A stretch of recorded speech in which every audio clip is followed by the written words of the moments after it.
추석은 잘 보내셨습니까? 네. 재밌는 이야기입니다. 동료 속에 예언이 있습니다. 미래에 대한 예언이. 예를 들면, 엄마야 누나야 강변 살자. 뜰에는 반짝이는 금모래빛. 이건 한강 주변의 부동산이 대박난다. 이 뜻이랍니다. 그다음 기찻길 옆 오막살이, 기차 소리 요란해도 아기아기 잘도 잔다. 이건 장차 역세권이 뜬다, 이런 뜻이랍니다. 동구박 가수원길 아카시아 꽃이 활짝 폈네. 이건 그린벨트가 풀린다는 뜻입니다. 마지막으로 뚜꾸바 헌집줄게 새집다오. 이미 알겠죠? 재개발, 재건축을 노리라, 이런 뜻이라는 겁니다. 오늘 일산성전에도 큰 은혜 받으시길 축복합니다. 오늘 말씀을 박수로 축복하겠습니다. 일산성전 우리 박수로 축복합니다. 주시는 말씀을 나에게 주시는 말씀으로 아멘하고 받은 역사가 일어납니다.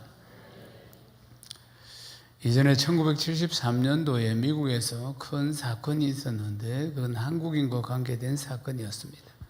이 사건의 이름을 이철수 사건이라고 합니다. 1973년에 일어난 일인데 이 사건이 또 인종차별에 대한 아주 큰 이슈가 되기도 했습니다.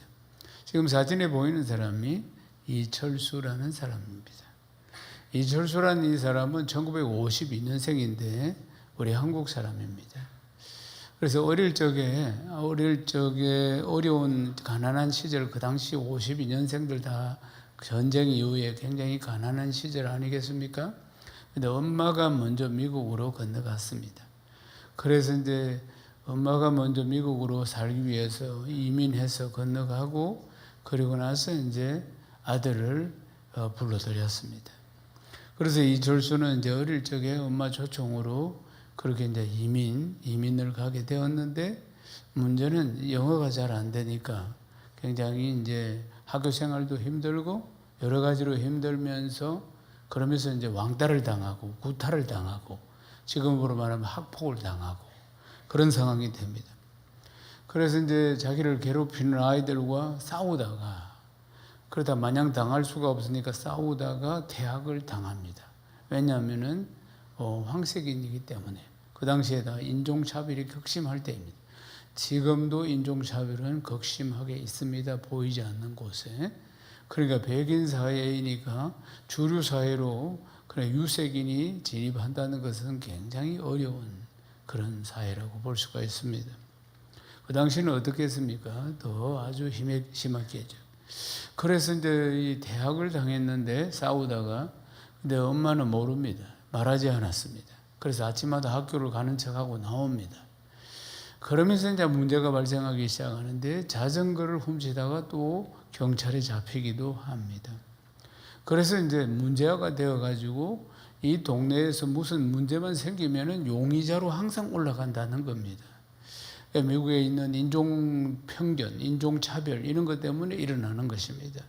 결국 1973년에 이철수 사건이 터졌습니다. LA 차이나타운에 이철수가 자기 여자친구하고 LA 차이나타운에 이제 이 여자친구하고 같이 데이트를 하고 있을 때, 그때 갑자기 체포를 당하게 됩니다. 체포를 당하게 된 이유는 인근에 있는 중국 식당에서 살인 사건이 벌어졌는데, 그때 이제 마피아, 중국 마피아 갱단의 간부급 되는 이미택이라는 사람이, 그러니까 권총으로 살해를 당합니다. 그런데 백인 관광객이 그 자리에서 그 광경을 봤는데, 그래서 이제 엉뚱하게 진술을, 이거 지금 이철수가 바로 그 사람을 죽인 사람 같다 하는 이제 진술을 하게 됩니다. 그래서 이제 재판이 벌어졌습니다. 재판이 벌어졌는데 물증은 없습니다. 이 한 사람, 이 목격자 한 사람, 이 사람이 같다, 비슷하다 한 이야기 하나 가지고 재판이 벌어졌는데, 그런데 다른 사람은 다른 목격자들이 있었지만은 그 사람들의 저 이야기들은 무시되고 이제 인종차별에서 이런 게 오는 것입니다. 그래서 결국은 백인 사람이 어떤 정인 한 사람, 그 관광객의 정인 그 한 사람 때문에 무기징역을 받게 됩니다. 그리고 교도소에 수감을 했는데, 근데 교도소 안에서 뜻하지 않은 사건이 또 벌어집니다. 교도소 안에 이제 이 깽단에 이제 마피아 중에 한 명이라고 할 수 있는 모리스 니드햄이라는 자가 이제 이철수를 죽이려고 합니다. 왜냐하면은 이 모리스 니드햄이라는 사람은 이 깽단 깡패인데, 이 사람이 백인 우월주의자입니다. 그리고 나치주의자입니다. 나치주의자, 가격분자라 이 말입니다. 백인 우월자이고, 그러니까 황식인이 보기 싫었던 것이죠.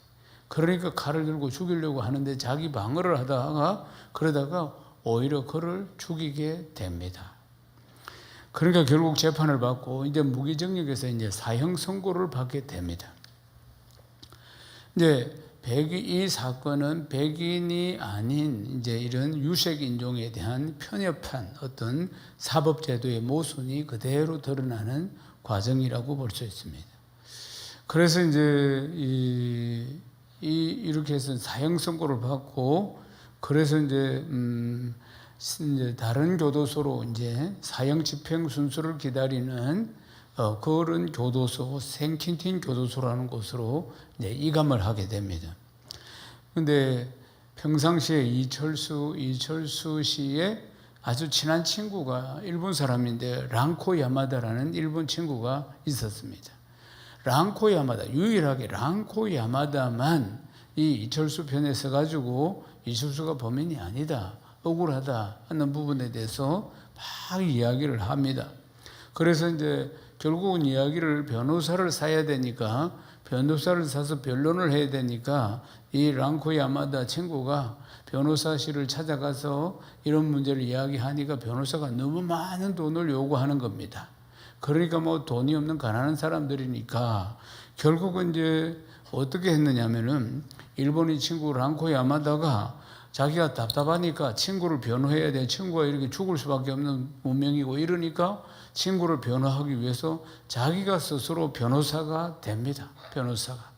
그래서 1977년부터 본격적으로 이철수 구명위원회를 만들어 가지고 활동을 시작합니다. 이제 어차피 편견이 심한 나라였기 때문에 법에 호소해봐야 이건 답이 없다고 생각한 이 랑코 야마다가 여론을 형성하려고 합니다. 그래서 언론에서 여론을 형성해야지 이 문제를 해결할 수 있다. 어차피 법은 편견으로 가서 백인 우월주의 속에서 일어나는 문제들이니까, 그래서 이 억울한 사연을 신문에 실어야 한다. 그래서 생각해가지고 찾아간 사람이 누구냐면 그 당시에 한인 신문 기자, 거기도 똑같이 한국신문이 나옵니다. 한국신문이 나오는데 한인 신문 기자 중에서 그래도 유명한 이경원이라는 기자를 찾아갑니다. 그래서 나름대로 이 이민사회에서는 아주 또 이름 있는 기자였고 신뢰를 받는 기자였는데, 처음부터 끝까지 전부 자기 친구가 얼마나 억울한 거에 대해서 이야기를 했는데도 불구하고 이 사전에 이런 정보라든지 이런 걸 가지고 있으니까 그냥 미지근하게 들었습니다. 그렇지만 야마다가 이제 친구가 아주 설득 계속해서 이런 부분에 대해서 이제 이야기를 했습니다. 자기 친구가 너무나 이 억울한 누명을 덮어서서 지금 이렇게 진행되고 있다는 것에 대해서 여러 차례 이야기를 하니까, 그러니까 이경원 기자가 이게 사실인가, 야마다가 하는 이야기가 사실인가 해서 역추적 취재를 하기 시작합니다. 그러면서 이게 맞구나, 참으로 억울한 일이 일어났구나 하는 것을 알고 1978년에 특집 기사를 냅니다. 그래서 이제 유니언지에 이 기사가 나가게 됩니다. 이게 미국 전역에 이제 퍼지게 되고, 또 유명 방송사인 ABC 방송 유명한 방송사입니다. 여러분 ABC 방송이 유명하다는 거 들어보셨나요? 네, 지금 들어봤습니다. 그래서 그래서 ABC 사회에서 이 문제를 아주 대표로 다루고 아주 큰 이슈화시켜서 다루게 되고, 그러면서 이제 한인교포 사회에서는 이 일들에 대해서 진실 규명을 하기 위해서 또 자기 동포를 보호하기 위해서 모금 운동을 시작하고, 그렇게 해서 이철수 사건이 새로운 국면에 들어서게 됩니다. 후원금이 이제 모여지자 이제 구명 운동에 들어가게 됩니다. 그 돈으로 사설 탐정을 삽니다.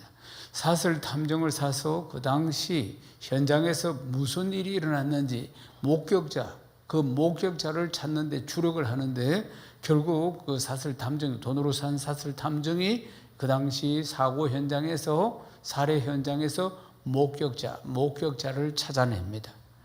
그래서 이제 가장 가까운 곳에서 목격한 사람을 찾아냅니다. 마침내 이제 재심이 열렸습니다. 그래서 1982년에 다시 열린 재판에서 거의 이제 10년 만에 무죄 판결을 받아냅니다. 10년 동안은 지금 옥살이를 한 겁니다. 10년 만에 사형수에서 지금 무죄 판결을 받아낸 것입니다. 억울한 교도소 생활을 10년 한 거 아니겠습니까?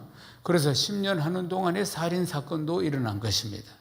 그러나 이 살인 사건도 자기 방어였기 때문에 무효 판결을 받습니다. 그렇지만은 이제 인종차별에 대한 편견이 끄지없으니까 검찰은 바로 이제 항소를 합니다. 이때 공명운동가들이 이제 법에서 어떤 조항이 있는지 찾아내는데, 그게 사전 형량 조정 제도라는 것을 이제 법령 안에서 찾아냅니다. 그러니까 이미 형을 살았으니까 다른 범죄의 형량을 대신할 수 있다는 것입니다. 그러나 10년간의 복역 기간을 지금 이제 거쳤기 때문에 살인죄 복역에 해당될 수 있다, 이런 이야기입니다. 그래서 1983년에 10년 동안의 형을 살고 석방이 된 것입니다. 그래서 이 사건 이후에 이제 한인교포들이 단합하는 것이 얼마나 중요한가. 그래서 그 뒤로부터는 단합을 하기 시작하고, 마치 모래알과 같은 한국 사람의 습성에서 이제 막 서로가 하나 되어서 자기들의 어떤 이권 문제, 황색인으로서 여기 살면서 당하는 여러 가지 문제들을 대변해 나가기 시작했고, 또 소수인종 편견에 대한 방지책, 이런 것들도 법적으로 강화시키는데 일조를 하게 되는 계기가 되었다는 것입니다. 그런데 이철수 씨는 그런데 이제 그 뒤에 2014년에 위장병으로 세상을 떠나게 됩니다. 아마 60 초반에 이제 세상을 좀 빨리 떠나게, 아마 그런 일들이 이제 원인이 되어서 그랬지 않나 봅니다. 근데 그를 도운 아주 어리의 사나이 친구 야마다는 지금도 변호사 활동을 열심히 하고 살고 있다는 것입니다. 미국이라는 사회에 가면은 인종차별이 있다는 것을, 지금도 있다는 것을 느낄 수 있습니다. 이 유색 인종이 멕시칸이라든지 아시아 사람이라든지 이런 사람들이 주류 사회 안에 들어가기는 굉장히 어렵습니다. 주류 사회는 백인들이 딱 지고 있기 때문에 실제로 이제 이민을 간다 하더라도 언어가 안 됩니다. 여러분, 그러니까 영어 한마디도 할 줄 몰라도 미국서 평생 살 수 있습니다. LA 한인타운 100만 명이 한국 사람 삽니다. 100수십만 명이 살 거예요, 아마. 뉴욕 가도 수십만 명이 삽니다. 그곳에서 김치 먹으면서 얼마든지 살 수 있습니다. 영어 한마디 하지도 못해도 그냥 평생 사는데 아무 문제 없습니다. 아무 문제 없어요. 그런데 이제 거기서 영어가 넣을 수가 없지. 영어가 넣을 수 없는 기법이 이런 거밖에 못 한다, 이 말이에요. 말하자면 거기 살아도 그러니까 택시 타고 가서 택시비 내는 정도밖에 못 하고. 그러니까 이 영어가 되려면은 아주 어릴 적에 가야 합니다. 어릴 적에 가야지 심청 영어를 할 수가 있는 겁니다. 그러니까 이 심청에 있는 영어는 어릴 적부터 가서 거기서 살아야지 영어가 제대로 되는 것이지, 어른이 되어서 가면은 그냥 회화하는 정도, 그 정도 이상 하기가 어렵다, 이래 보면 되겠습니다. 일단 대화가 안 되니까, 소통이 안 되니까, 그러니까 불이익을 당할 때도 참으로 많다는 것입니다. 보면은. 사랑하는 여러분, 그러니까 이제 우리가 어떤 문제가 우리가 살면서 여러 가지 이제 문제들을 만나게 될 때, 그러니까 대부분 사람들은 어떤 진실 문제에서 어떤 문제에서 이게 아닌데 저 사람이 맞다 이렇게 생각하면서도 실제로는 보면은 개입을 잘 하려고 하지 않습니다. 힘들고 어렵거나 또 피곤하고 이러니까 그냥 이 사람이 맞고 저 사람이 틀린 것 같다. 어떤 진실의 문제에 대해서도 한편으로는 안타까워하지만, 저 사람의 문제에 대해서 안타까워하지만 그쪽에 서서 같이 도와주려고 하지 않습니다. 대부분 안타까워하지만 침묵으로 일관할 때가 많다는 것입니다. 사랑하는 여러분, 그러나 인생은 보면은 침묵하지 않았던 소수의 사람에 의해서 항상 진실은 밝혀져 오고, 그리고 그 진실을 따라서 인생이 진행되어 왔다는 것을 볼 수 있습니다. 사랑하는 여러분, 10월 마지막 주일이 종교개혁 주일입니다. 종교개혁 때도 역시 마찬가지 아니겠습니까? 진리라고 말하는 사람이 없었습니다. 다 진리가 진리인 걸 알면서도 침묵했다는 거 아니겠습니까? 그 거대한 세력하고 다투거나 싸워서 불이익을 받기가 싫었던 것입니다. 그러나 진리가 아닌 것을 진리가 아니라고 말하는 사람이 있었다는 거 아니겠습니까? 구원의 진리, 복음의 능력을 그러니까 선포하고 그것을 생명 걸고 사수한 사람이 종교개혁 때 있었기 때문에 오늘 우리가 이렇게 진리 가운데서 우리가 복음을 듣고 복음을 누리면서 오늘도 이 귀한 예배를 드리고 있는 줄로 믿습니다. 아멘이십니까? 세례 요한을 보십시오. 세례 요한은 별명이 강야에 외치는 소입니다. 강야에 외치는 자의 소리. 마가복음 1장 3절을 읽어보십시다. 강야에 외치는 자의 소리가 있어 이르되 너희는 주의 길을 준비하라. 그의 오실 길을 곧게 하라. 기록된 것과 같이. 세례 요한의 특징이 뭡니까? 낙타 트롯을 입고 허리에 가죽띠를 띠고 메뚜기와 석청을 메면서 광야에서 살아가는 것입니다. 외치는 자의 소리라 그 말이죠. 세례 요한의 특징이 외치는 자의 소리입니다. 그저 진리의 말씀을 가슴에만 품고 있는 것이 아니고 그것을 외치는 거죠. 큰 소리로 외치는 사람이었습니다.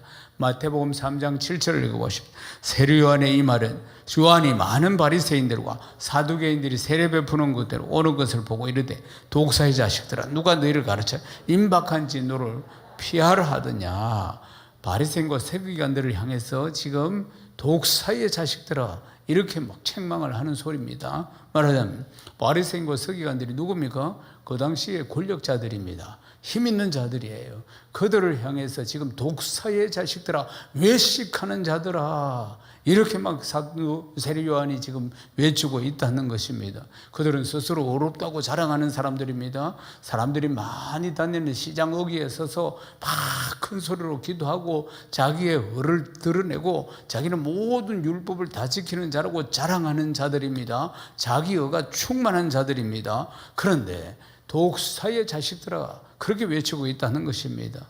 그러니까 너희들은 임박한 진노 앞에서 멸망당하는 것이 너무나 당연한 죄인 중에 죄인이다. 죄인 중에 한 사람이다. 이 독사의 자식들아 이렇게 외치는 것입니다. 분명히 다음에 불이익을 당하겠죠. 말하자면 어려움을 당할 수밖에 없는 일입니다만은 그러나 그는 거침없이 진리에 대해서 외치는 자였다는 것입니다. 마태복음 3장 9절을 읽겠습니다. 속으로 아브라함이 우리 조상이라고 생각하지 말라. 내가 너에게 이르노니 하나님이 능히 이 돌들로도 아브라함의 자손이 되게 하리라. 이 바리새인들이 주특기가 뭐냐? 자기들이 아브라함의 자손이라 그 말, 택한 백성이라 선민이라 그 말, 자기들 다 구원받는 자들이라고 이야기하는 것입니다. 그러면서 이 외식하는 자들, 이렇게 죄를 짓는 자들, 그들을 향해서 너가 그거 자랑하지 마라. 하나님이 돌들을 가지고도 아브라함의 자손을 만들 수 있다. 그렇게 책망한다는 거 아니겠습니까? 사랑하는 여러분, 세례 요한이 외치는 자, 진리를 외치는 자라고 지금 성경 말씀에 이야기하고 있습니다. 보면은 거침없이 막 세례요한 전 인생을 보면은 외치는 자의 이 역할들을 잘 감당하는 모습을 볼 수 있습니다. 사도행전 또 24장과 26장에 보면 사도 바울이 또 진리를 외치는 자로서 나오는 모습을 볼 수 있습니다. 사도 바울이 엄청난 권력을 가진 자들 앞에서 담대히 복음을 전하는 장면을 볼 수 있습니다. 그 대상이 누구였느냐면 총독이었던 벨릭스, 그 다음 총독인 베서도, 그 다음 아그리파 왕, 가장 큰 실권자들, 완전 이들 앞에서, 그러니까 그들 앞에서 지금 복음을 전하고 있는 것입니다. 복음의 내용이 뭡니까? 예수 그리스도가 왕이라 이 말입니다. 예수 그리스도가 주인이시라 그 말이에요. 예수가 그리스도라는 것입니다. 그들은 왕이 시저였습니다. 시저가 주인이고 시저가 신이라 그 말입니다. 그들 앞에서 아니다, 예수가 왕이다, 예수가 우리 인생의 주인이시다, 예수가 진리이시다, 그분이 길이요 진리요 생명이시다, 이 사실을 담대히, 이 진리를 담대히 지금 증거하고 있다는 사실입니다. 사랑하는 여러분, 말씀을 시작하면서 종교개혁에 대한 이야기를 했습니다. 우리 10월 마지막 주일이 항상 1년에 한 번 지키는 종교개혁 주일입니다. 종교개혁, 이제 이 루터가 종교개혁을 일으킵니다. 그때 이 교황들, 이 교황청은 이 타락해가지고 면죄부를 팔고 있었습니다. 그러니까 지옥에 있는 영혼의 연옥에 있는 영혼이 면죄부 통에 금전을 사가지고 면죄부통에 딱 떨어뜨리는 순간 땅그랑 이 동전이 떨어지는 소리와 함께 연옥에 있는 영혼이 천국으로 옮겨진다는 것입니다.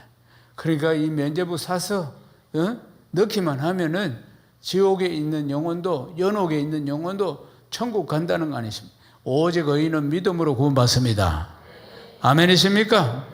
이 문제 앞에서 로마 가톨릭의 이 타락, 면죄부 판매하고 이 타락하고 있는 문제 앞에서 95개의 반박문을 비텐베르크 성의 교회 문에 딱 붙이면서 종교개혁이 이제 시작되었습니다. 그래서 이제 독일에서 루터의 영향력은 이제 점점 커집니다.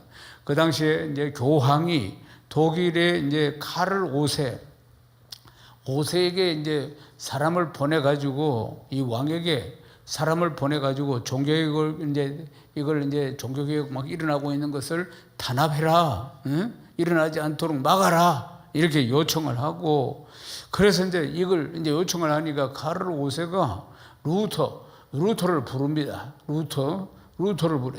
그래서 루터를 부를 때 루터에게 약속을 합니다. 그 안전을 지켜주겠다, 이렇게 약속을 합니다. 그렇지만은 그 당시에 루터와 같이 함께 종교개혁을 함께 이렇게 하고 있는 야누스, 윌리엄 딘테일 이런 사람들은 이미 화형을 당했습니다.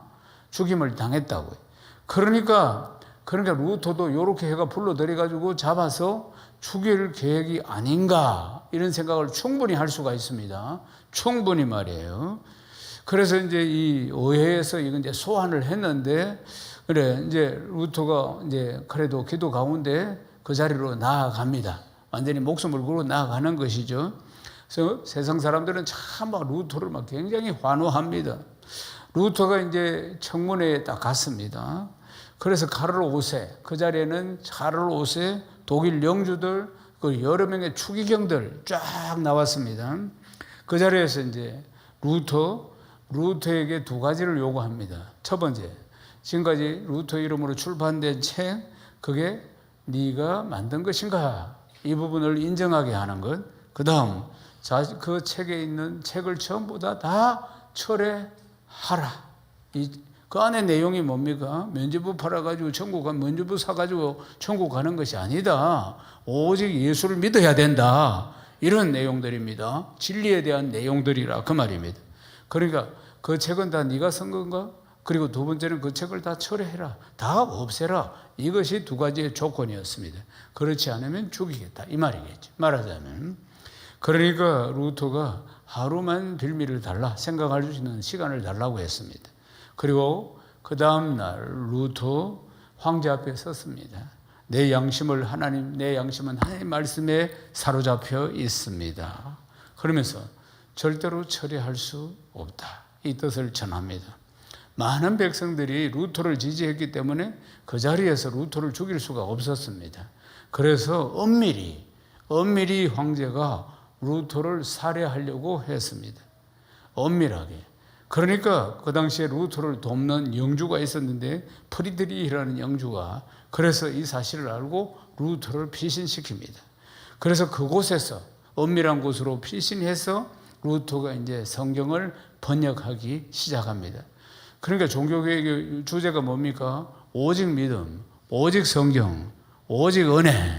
할렐루야. 그래서 성경을 번역합니다. 그 당시에 성경은 그러니까 성직자들만 가지고 있었습니다.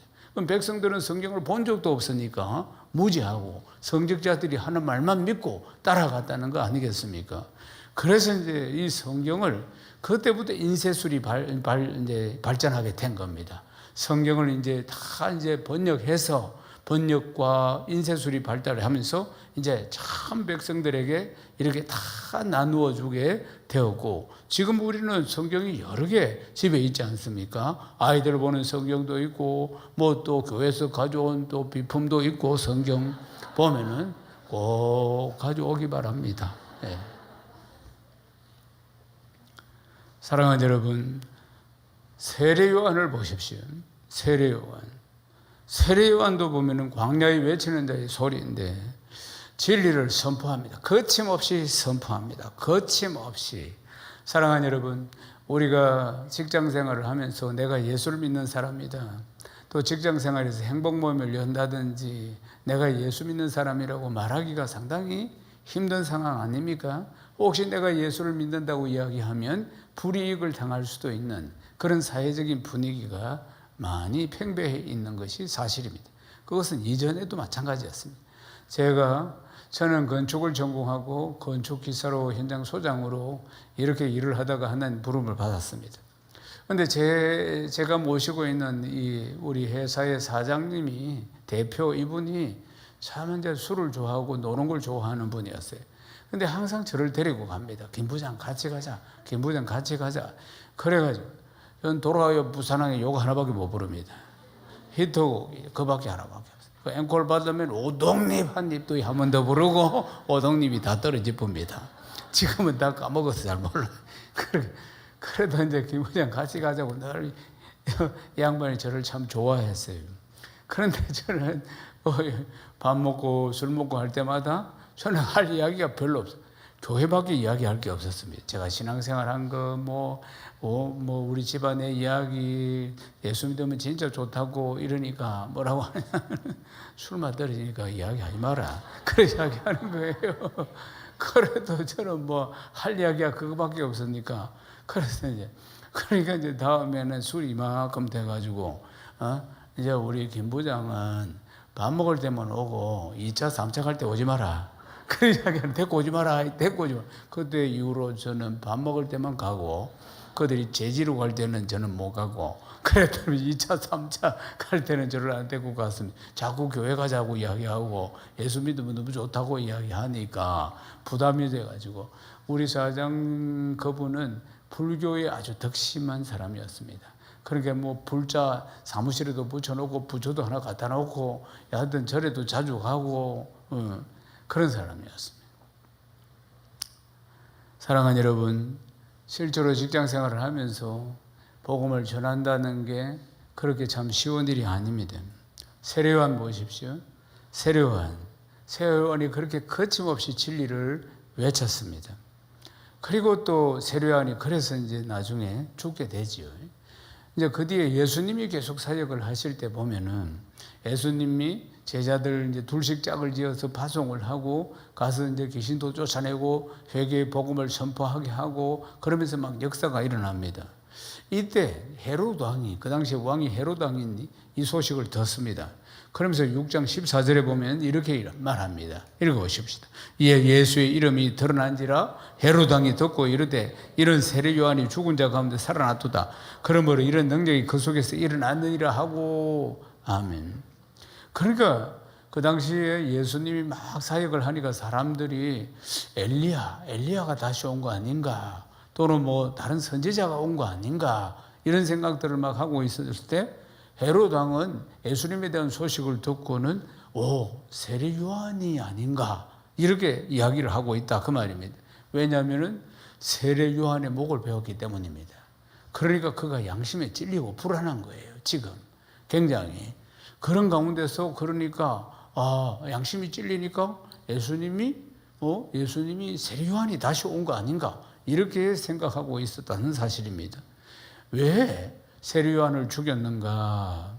헤롯이 자기 동생 빌립의 아내 헤로디아에게 장가했던 것을 세례 요한이 성경에서 딱 잣대를 갖다 대서 잘못됐다고 비난을 했기 때문에 그렇습니다. 그러니까 레위기 20장 21절 말씀을 읽어보십시오. 누구든지 그 형제 아내를 데리고 살면 더러우니라. 그가 그 형제 하체를 보면 그들에게 자식이 없으리라. 그러니까 율법에 분명히 금하고 있는데 헤롯이 이 일을 저질렀다 이 말입니다. 그러니까 세례 요한이 외치는 자의 소리니까 왕이고 뭐고 잘못했다고 이 사실이 잘못됐다고 막 외치니까 그러니까 세례 요한을 듣기 싫으니까 옥에다 가두었다는 것입니다.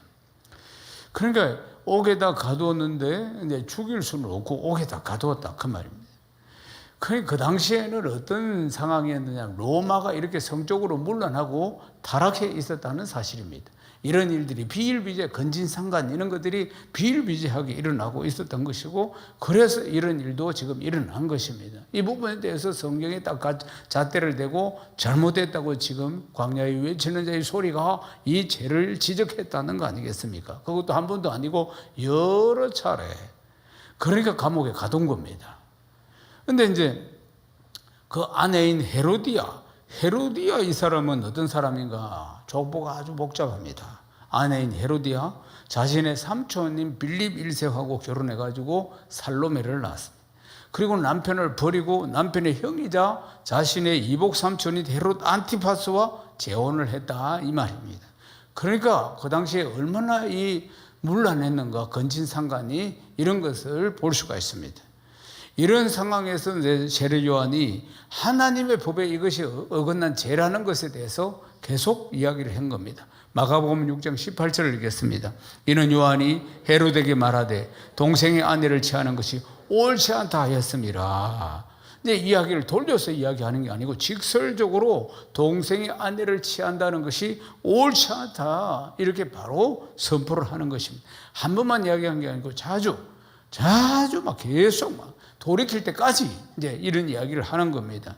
그래서 이 일 때문에 헤롯은 아주 골치가 아파서 감옥에 가두고 그런데 이 헤로디아가 이제 이 여자가 앙심을 탁 품게 됩니다. 그래서 이걸 어떻게 하든지 세례 요한을 죽여야겠다 이 생각을 하는 거예요.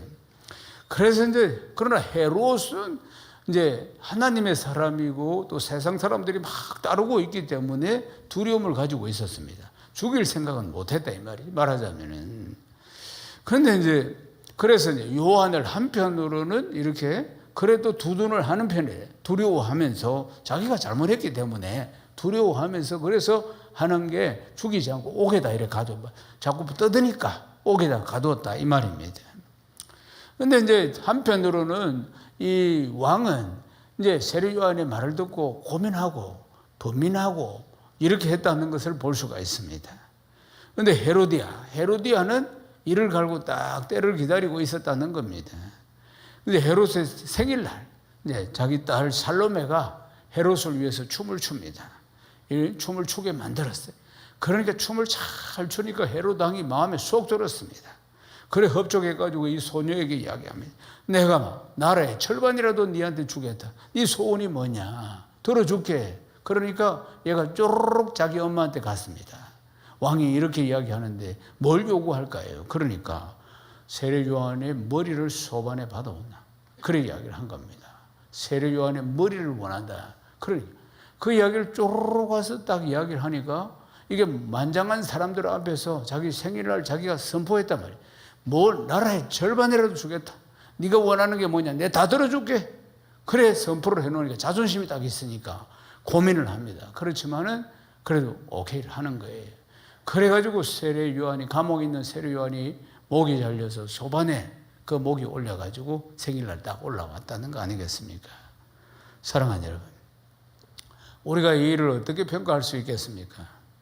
세상은 이런 상황이 오면은 잠깐 눈을 감으라고 이야기합니다. 지혜로워야 된다는 이 핑계를 대면서 말해요. 잠깐 귀를 닫으라. 잠깐 입을 닫으라. 그렇게 이야기를 합니다. 왜냐하면 피해를 보기 때문에. 사랑하는 여러분, 세례 요한의 죽음은 참으로 그러면 어리석은 것이겠습니까? 그렇게 외치다가 죽은 세례 요한 말이면, 진리를 외치다가 죽은 세례 요한의 죽음은 어떻습니까? 에레미야도 역시 마찬가지입니다. 에레미야가 조국인 유다의 멸망을 예고하는 사명을 받습니다. 이제 타락해가지고 이 나라가 망한다 그 말이에요. 그 이야기를 하니, 그렇게 회개하고 돌아서야 된다면, 이 이야기를 하니까 이 죄인들이 전부 다 분노를 합니다. 지가 망한다는 이야기를 들으니까 기분이 나빠가지고 전부 다 분노를 하게 됩니다. 에레미야 18장 19절에서 20절을 읽겠습니다. 여호와여, 나를 돌아보사 나와 더불어 다투는 그들의 목소리를 들어 보옵소서. 어찌 악으로 선을 갚으리까 마는 그들이 나의 생명을 해하려고 구덩이를 팠나이다. 내가 주의 분노를 그들에게서 돌이키려 하고 주의 앞에 서서 그들을 위하여 유익한 말을 한 것을 기억하소서. 아멘. 에레미야가 하나님으로부터 말씀을 받아서 너희들은 멸망당할 것이다, 이걸 막 선포를 하니까 그들이 막 분노하면서 그 말을 듣기 싫어하면서 에레미야를 갖다가 죽이려고 하고 있잖아요. 사랑하는 여러분, 이제 에레미야 이러다가 이제 그 소리 하다가 자꾸 받은 말씀 선포하다가 결국은 죽게 된단 말입니다. 사랑하는 여러분, 그러니까 에레미야가 이러한 백성들에 대한 마음을 하나님께 다 토해내고 있습니다. 자기가 진리를 선포하는 것이, 말씀을 선포를 해서 내가 선포하는 것이 너무너무 어려웠다고 지금 이야기하고 있는 것입니다. 사랑하는 여러분, 세상 사람들은 진리를 듣지 못해서 기가 막혀가지고 눈이 닫혀가지고 보지도 듣지도 못하고 죽어가고 있습니다. 그들은 멸망을 향해 가고 있다는 것 아니겠습니까? 호세아서 4장 6절 말씀을 읽겠습니다. 내 백성이 지식이 없어고는만 하나도다. 네가 지식을 버리시니 나도 너희를 버려. 내 제사장이 되지 못하게 할 것이요 네가 네 하나님 율법을 잊었으나 나도 네 자녀들을 잊어버리라. 세상 사람들이 진리를 몰라서 망해가는 겁니다. 지옥으로 향해서, 멸망으로 향해서 그들이 가고 있다는 거 아닙니까? 그래서 호세아 선지자를 통해서 이 백성이 지식이 없어서, 하나님에 대한 지식이 없어서, 진리에 대한 지식이 없어서 망한다고 말씀하고 있는 것입니다. 사랑하는 여러분, 이 당시에 그들이 물질적인 풍요와 영적인 빈곤을 같이 겪어대는데, 그때 그들이 한쪽은 하나님, 한쪽은 세상에 떡 걸치고 그렇게 살았다는 것 아니겠습니까? 하나님도 섬기고 우상도 섬기고, 오늘 이 시대를 대변하는 것 같습니다. 하나님도 섬기고 돈도 섬기고 만몬주의, 하나님도 섬기고, 이걸 영적인 간음이라고 합니다. 두 주인을 섬기는 것을 말합니다. 사랑하는 여러분, 그래서 호세아 선지자가 엄탕한 여인 고멜과 결혼을 하게 되고, 이런 이스라엘의 영적인 간음에 대해서 말씀하시고 깨닫게 하시는 것입니다. 두 주인을 섬기는 것, 이게 영적인 간음이라는 것입니다. 사랑하는 여러분, 그들에게 호세아 선지자가 막 외치는 것입니다. 그 무지함에서 돌아서야 된다는 것을 외치고 있는 것입니다. 듣기는 들어도 깨닫지 못하는 세상 아니겠습니까? 보기는 봐도 볼 수도 없는 사람들 아니겠습니까? 봐도 모르는 것입니다. 사랑하는 여러분, 이 세상 사람들이 그런 사람이라는 것을 기억하고, 이곳에서 나 혼자 예수 잘 믿고 잘 먹고 잘 살으라고 부르신 것이 아니고, 그들을 향해서 이 진리의 말씀을 외치는 자로 우리를 부르셨다는 걸 기억해야 합니다. 아멘이십니까? 이사야를 부르셨듯이, 사도 바울을 부르셨듯이, 에레미야를 부르셨듯이, 세례 요한을 부르셨듯이 우리를 이 시대에 부르신 것입니다. 이사야 6장 8절 말씀을 읽겠습니다. 내가 또 주의 목소리를 들으니 주께서 이르시되 내가 누구를 보내며 누가 우리를 위하여 갈고 하시니 그때 내가 이르되 내가 여기 있나이다. 나를 보내소서 하였더니. 아멘. 이사야 선지자를 부르셨습니다. 주여 나를 보내소서, 내가 여기 있사오니. 사랑하는 여러분, 듣기는 들어도 깨닫지를 못합니다. 보기는 보아도 볼 수가 없는 사람들입니다. 그들에게 우리가 진리의 말씀을 선포하는 역할을 우리가 받았다는 것입니다. 우리는 선포하고 보이게 하고 그리고 듣게 하시는 분은 성령이십니다. 우리가 아니고 성령이 하시는 것이에요. 우리는 선포하는 자야 이 말입니다. 진리의 말씀을 선포하는 자라는 걸 기억해야 합니다. 소명을 받은 이 요담, 아하스, 히스기야 시대까지 거의 60년 동안 이사야가 이 말씀을 선포했다는 걸 기억해야 합니다. 사랑하는 여러분, 세상 떠날 때까지 선포하는 사명을 우리가 받았습니다. 진리의 복음을 선포하는 사명을 우리가 받았다는 것을 기억하시기를 주의 이름 축원합니다. 요한복음 16장 13절을 읽겠습니다. 그러나 진리의 성령이 오시면 그가 너희를 모든 진리 가운데로 인도하시리니 그가 스스로 말하지 않고 오직 들은 것을 말하며 장래일을 너희에게 알리시리라. 아멘. 성령님이 우리 안에 계십니다. 아멘이십니까? 성령께서 말씀을 전하게 하여 주시고, 그리고 성령께서 그 사람들에게 역사하셔서 그 말씀을 깨닫게 하시는 줄로 믿습니다. 진리를 전하는 사명을 우리가 맡았습니다. 사랑하는 여러분, 행복 모임을 우리가 진행하고 있습니다. 성경적인 전도 소그룹, 사도행전에 나오는 전도 소그룹 아니겠습니까? 자주장사 루디아 집에서 열린 전도 소그룹 아니겠습니까? 사랑하는 눈바의 집에서 열린 전도 소그룹 아니겠습니까? 광야에서 외치는 자의 소리가 되어서 헤롯 왕 앞에서도 진리를 선포했던 세례 요한처럼, 벨릭스, 베스도, 아그리파 왕 앞에서 복음을 선포했던 사도 바울처럼, 루터와 같은 종교 개혁자들처럼 진리를 알게 하신 것을 우리가 감사히 여기며 그들에게 진리를 전해줘야 하는 것입니다. 나는 길이요 진리요 생명이니 나로 말미암지 않고는 아버지께로 올 자가 없느니라. 진리는 주 예수 그리스도이십니다. 아멘이십니까? 주 예수 그리스도 진리를 선포하는 사명을 우리가 받았다는 것을 기억하십시오. 한 영혼이 천하보다도 더 귀하다고 했습니다. 한 영혼이 천하보다도, 이 세상 온 천하보다도 더 귀합니다. 한 영혼이 주께로 돌아오는 날 천국에선 잔치가 벌어진다고 하지 않습니까? 사랑하는 여러분, 이번 행복 모임을 통해서 수많은 영혼들이 우리의 진리의 선포를 통해서 성령은 역사하셔서 돌아오는 일들이, 이 기쁜 천국 잔치가 날마다 행복 모임마다 열리기를 주의 이름으로 축원합니다.